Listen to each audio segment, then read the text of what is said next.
근데 그때 이제 우리가 큰 이제 또 벽을 하나 만났어요. 그 사람들 중에 한 사람이 너 우리 경비원 본 적 있네요.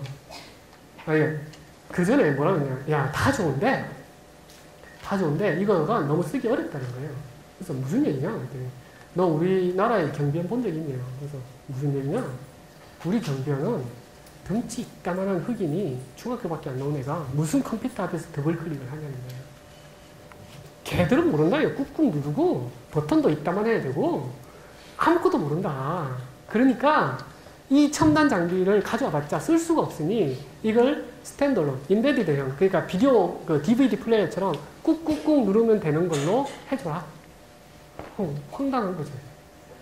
그래서 이제 느낀 게, 이게 시장이라는 게 어떤 새로운 DVD 플레이어 지금 다들 쓰고 있고, 지금은 이제 뭡니까, 이제 블루레이 쓰고 있는데, DVD 플레이어가 비디오 그 테이프를 바꾸는데 10년 넘게 걸렸어요. 그 이유가 뭐였어요? 물론 그 전에 영상들 이슈도 있겠지만 상당히 오래 걸리는데, 어떤 새로운 제품이 나오는데 그 제품으로 갈아타는데 이게 쉽지가 않더라는 거죠. 그래서 이제 우리가 그때 생각했던 거지, 그럼 내가 뭘 할까? 그래서 두 가지를 생각했어요. 하나는, 자, 그럼 레퍼런스를 만들어야겠다. 이게 이제 울타리가 있어요. 울타리가 쫙 있는데 양들이 여러 개 있어요. 울타리 너머는 초원이 있어. 양들은 저 초원에 있는 풀을 먹고 싶어. 근데 울타리 때문에 못 넘어가. 근데 알고 보면 이 울타리는 누구나 어느 양이나 다 넘어갈 수 있는 굉장히 낮은 울타리예요. 근데도 어느 누구도 먼저 안 넘어가요. 그러면 먼저 넘어가는 놈 몇 놈 만들면 되는 거예요. 사업에도 똑같아요. 여기서도 그럼 먼저 넘어가는 놈 만들자. 그게 레퍼런스 사이트 구축하는 거죠. 그래서 그때부터 그럼 이 장비를 쓰는 데가 어디냐? 첨단을 원하는 데가 어디냐? 그래서 이제 아까 뭐 봤던 나사, 유니버스 스튜디오, 푸동국제공학, 이런 데를 이제 막 하면서 이제 넣었어요. 나사에 넣었을 때 아마 KBS에서 인터뷰했을 거예요. 우리 장비가 나사에 들어갔으니까, 저도 굉장히 기뻤죠. 그런 작업을 하면서 동시에 스탠드얼론에 해당하는 그런 원하는 제품을 또 세계 최초로 먼저 개발을 들어갔던 거예요. 그렇게 해서 이제 하나의 큰 또 러닝이죠. 배우고 이제 넘어오면서, 그래봤자 이제 이때 98년도 6월에 제품 출시했으니까 요 월 동안 매출 올렸던 게 3억이에요. 그때 아마 그 전국에 있는 우체국에 한 몇십 대 넣었던 것 같아요. 그래서 이제 여기 빌드 레퍼런스. 그러니까 여기서 이제 이 과정에서 굉장히 중요했다고 생각했던 게 선택과 집중이라는 말을 썼어요. 그러니까 용역을 하지 않고 한 분야를 선택하고 거기에 집중해서 했던 것이 결국에는 성공의 요인 아니었냐, 이렇게 보는 거고요.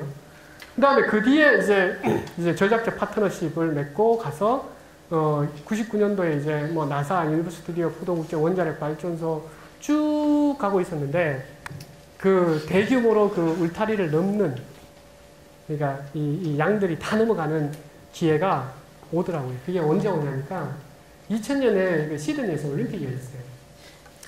올림픽 그 스타디움도 만들고 어쩌고 저쩌고 하는데, 이제 이 새로 이제 건물을 지으니까 그 호주에서 여기에 들어가는 보안 장비는 최첨단으로 하자. 그래가지고 호주에 있는 그 전문 저널에서 전 세계의 디지털 비디오 레코더를 다 모았어요. 16개 업체가 나왔을 거예요. 전 세계. 우리나라에서 2개가 나왔고, 그 다음 미국 거기서 이제 16개를 갖다 놓고 테스트 했는데, 우리 회사 제품 1등을 했어요. 그러면서 이제 이 시드니 올림픽 주경기장 중간에 페리 항만, 그리고 올림픽, 오페라 하우스 이런 데 이제 우리께 싹 다 깔리게 돼요. 그래서 이제 재밌었던 거는 이 시드니 올림픽, 이게 이제 옛날에 아날로그 장비 대비해서 디지털로 가면 뭐가 되냐면, 아까 말했던 여러 가지 성능 중에 하나 더불어서 인터넷이 연결되죠. 그래서 예전에는 상상할 수 없었던 리모트, 세계 어디에서든 그 감시 영상을 볼 수가 있었어요. 그러니까 올림픽을 나는 다 볼 수가 있었던 거예요. 그래서 막 보고 있다가 그걸 어떻게 알고 올림픽위원회에서 잘라가지고 계속 못 봤는데, 하여튼 그 일이 있으면서 이제 첫 번째로 대규모로 나가기 시작한 거죠. 그래서 이제 그때 이제 매출 30억, 80억 이러면서 이제 제품이 이제 팔리기 시작했던. 그리고 마찬가지로 이제 스탠드얼론 제품을 개발하게 됐습니다.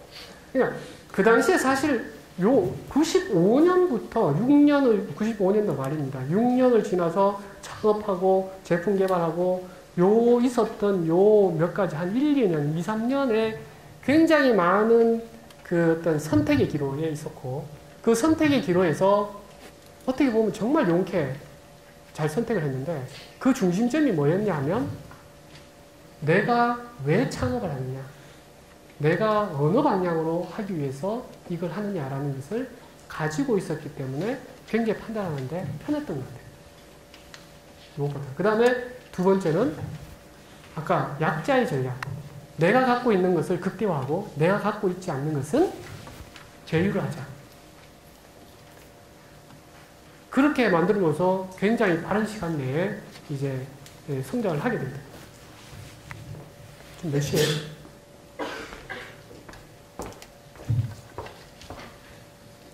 시계가 없어서 내가 어디까지 지금 몇 시쯤 됐나요? 5시 반이면 시간 굉장히 많이 됐네. 언제 그렇게 됐지? 빨리 그럼 넘어갈게요. 밥 먹어야 되니까. 그래서 사실 그 앞에서 굉장히 이제 초기에 이미 틀이 만들어졌기 때문에 그 뒤에는 사실 이제 규모의 경제에 의해서 커가는 일.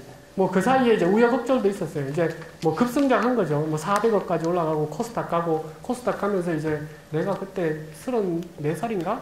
아무것도 없이 정말 돈 한 푼도 없이 시작했는데 우리나라 40대 이하 갑부 리스트에서 1위는 삼성전자 이재용 부회장이고 회장이고 제가 21인가 하더라고요. 하여튼 몇백억을 벌었어요.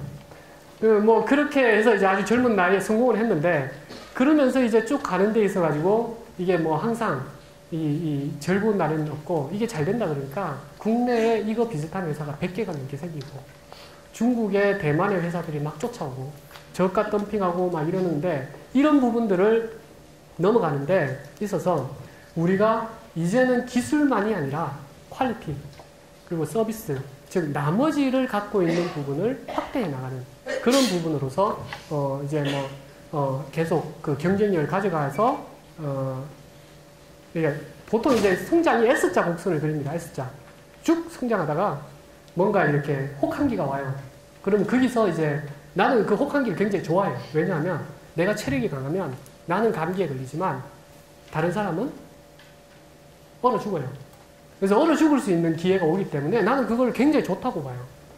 그래서 그 혹한기 때 우리는 체력이 강한 만약에 혹한기가 아니고 따뜻한 날씨면 소위 말해 개나 소나 다 살아요. 그렇기 때문에 이게 이 경쟁이 안 되는데 혹한기가 한 번씩 올 때마다 우리는 한 번 더 점프업을 하게 되는 그런 게 되고 그래서 이제 계속해서 이 성장을 첫 번째는 이제 그런 저가 출력 경쟁에서 이제 우리가 계속 성장해 왔던 원가 절감이나 이런 품질로서 성장을 또 해왔죠. 그렇게 해서 쭉 있는데 이제 가장 세 번째 변화는 이제 이 2009년도에 매출에서 보면 알겠지만 우리는 그 전 세계 리먼 브러더스 사건 때문에 이제 금융시장이 크래시가 됐죠. 그러면서 선진국이 모두 다 이제 붕괴가 되면서 우리가 지금 항상 하고 있었던 프리미엄 마켓, 그러니까 굉장히 가격적으로 상당히 높게 쳐주던 시장이 정체가 되거나 줄어들기 시작했어요. 근데 다행스럽게 우리는 지금은 우리가 이제 강자가 된 거예요. 세상에서 세계 1위도 했고, 그 다음에 우리 인력도 엄청나고, 경험도 10몇 년 있고, 벌써 우리 제품은 세계에 엄청 깔려있고, 이제는 전략을 바꿔야겠다. 강자의 전략으로 가겠다. 그래서 이제 브랜드 비즈니스, 그리고 직접 리테일 마켓에 직접 들어가는 시장을 시작했고, 그런 변화를 통해서 작년에 다시 40몇 % 성장하게 되고, 올해도 또 계속 성장하게 되고, 그리고 부족한 부분은 또 M&A를 통해서 확대해 나가고, 이런 부분들을 해서 지금의 이제 아이디스가 있게 됐다라고 생각을 하시면 됩니다. 앞에 사실 굉장히 많은 얘기를 하는데, 적고 마지막으로 그냥 히든 챔피언 그 꿈과 도전에서 정리해서 조금 말씀을 드리면, 그러니까 결국의 기회는 변화에서 온다. 그 변화를 잘 봐야 보고 해야 되는데 그 변화를 잡을 수 있는 건 가만히 잡을 수 있는 게 아니라 그 전에 충분히 내공을 쌓으십시오. 준비를 하고 그 준비를 통해 가지고 그 기회를 잡을 수 있다. 뻔히 아는 얘기인데 제가 그거에 아주 그 교과서적인 성공을 했던 케이스다. 이렇게 보시면 될 것 같고. 두 번째는 그 퓨전 인티그레이션 그랬는데 아까 말했죠. 이게 여러분이 학문을 한다면 첨단을 하세요. 첨단이라는 게 말 그대로 굉장히 뾰족한 계속 끝도 없이 하늘을 찌르는 학문적으로 올라가는 거예요. 근데 제품이라는 것은 이 첨단을 갖고 다 만들어지는 게 아니에요. 첨단 기술들 사이에 생기는 그 깊숙한 골짜기를 메워줘야만 제품이라는 게 완성이 돼요. 그래서 퓨전, 인티그레이션 하는데 여러분들이 보는 시각을 다양하게 볼 수 있는 시각을 내요. 제 같은 경우 첫 번째로 보면은 첫 번째는 이제 하드웨어, 소프트웨어를 볼 수 있었다는 거. 그 다음 두 번째는 엔지니어지만 경영학도로서의 마켓과 관련된 부분들을 그래도 나름 볼 수 있다는 것이 장점이 돼서 이렇게 성장하지 않았느냐라는 부분들이 이제 얘기할 수 있었던 거고요. 당연히 이제 타임 투 마켓, 마켓 오리엔티드 이런 얘기가 있는데 이거 말고도 좀 해주는 얘기가 많이 있습니다만은 시간이 이렇게 됐으니까 마지막으로 여러분들한테 좀 해주고 싶은 얘기가 우리나라 사실 잘 살기 시작한 지가 5,000년 역사에서 이만큼 잘 살 적이 나는 보기에 별로 없다고 생각이 돼요. 맨날 그 중국의 속국이었고, 속국이라고 하긴 좀 그렇지만, 하여튼 문물을 다 받아들였고, 일본이 사실 경제 대국이죠. 옛날부터 반일관념이 심하지만 사실 일본 대단한 민족입니다. 유일하게 일본을 무시하는 전 세계의 유일한 민족이 한국이죠. 다른 나라는 무시 안 합니다. 그리고 전 세계 유일하게 중국 애들도 무시 안 합니다. 중국 애들은 일본 애들 미워합니다. 미워할 뿐이지 무시하지 않습니다. 그만큼 일본이 굉장한 대단한 나라이고 중국도 대단한 나라이고 그 사이에 있는 한국이 사실 중국에 받았던 문물 몇 개 좀 전수해줬다고 저기 문화종속국이 얘기하는데 사실 그건 아니고 이제부터가 이 부분에서 이제 잘 살아야 되는데 사실 중국이 저렇게 그 문화혁명 하는 동안 우리나라가 사실 중국을 우습게 보는 그런 기회가 왔었고 일본이 저렇게 10년에 잃어버린 10년을 할 동안 우리는 이제 빨리 때문에 디지털 때문에 이렇게 끌었는데 이게 이 여기 적혀있는 세계 패권이었는데 선진국들, 세계의 패권을 잡았던 나라들에 대해서 중국이 이제 강대국이 되기 위해서 중국 제1방송, 그러니까 CCTV라고 우리나라 KBS 같은 거죠. 거기서 이제 다큐멘터리를 만들었는데 그게 이제 대륙불기라는 아마 본 사람들이 있을 거예요. 대륙불기라고 해서 이제 중세나 고대부터 전 세계를 휩쓸었던 강대국을 분석하고 뭐가 이 강대국을 만들어내냐라는 것을 다큐멘터리로 해서 만든 게 있어요. 거기에 최종 결론은 뭐냐면 그런 강대국이 될 수 있었던 가장 기본은 과학기술이다.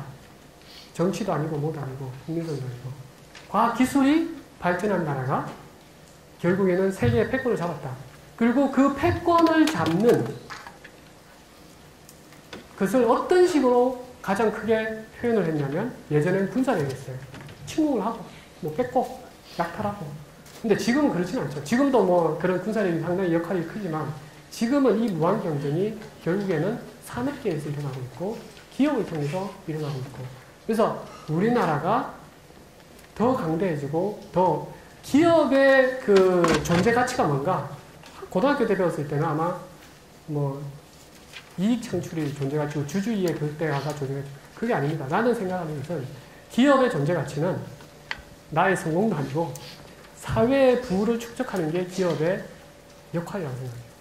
이 사회를 부유하게 만들어서 살기 좋게 만드는 가장 큰 역할을 할 수 있는 게 기업이고 그 기업을 통해서 이제 커가는데 우리나라에서는 대기업이 그 역할을 충분히 갖고 이제 여기서 한 단계 더 갈라 그러면 여러분들이 히든 챔피언 같은 즉 굉장히 많은 수백 개, 아까 1,000억 넘는 기업이 아니라 1조 이상 되는 기업이 향후 10년 뒤에는 100개만 나와준다면 그것이 100조가 되고 200조가 되고 그렇게 해서 우리나라가 밸런스가 맞는 그러니까 한쪽에 너무 지금 핀란드인가요?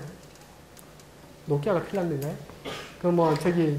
노키아가 지금 날아가니까 그 나라 자체가 비천거리 그런 구조가 아니라 이 대한민국이 여러분들뿐만 아니라 그런 후세에도 강대국이 될 수 있는 것은 결국 이 기업 창업가 정신, 이걸 통해서 움직이는 거고, 사실 이걸 하다 보면 자연스럽게 또 자신도 부자가 됩니다.